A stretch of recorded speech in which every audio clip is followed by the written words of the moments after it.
If you want to change the default keyboard on your Galaxy Tab A9 or the A9 Plus 5G, so in this video I will show you how you can do that. Now, first of all, just go to your home screen and open the Google Play Store.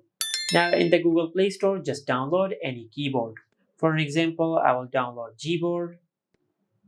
Now, as you can see, I have already installed Gboard on our tablet. Now, to set it as the default keyboard, just go to your home screen and open Settings. Under Settings, just scroll down and tap on General Management. Now, under this page, just tap on Keyboard. Select Default Keyboard. Now, from this list, just select the keyboard which you have downloaded. For an example, I will select Gboard. And after you do that, you will set the selected keyboard as the default keyboard of your tablet. Just like that. Now, for an example, if you cannot find your preferred keyboard which you have downloaded under this section, so under Keyboard, just scroll down, and after you find the section of All, just make sure you enable the toggle for your keyboard. And after you do that, you will be able to find your keyboard under the default keyboard section.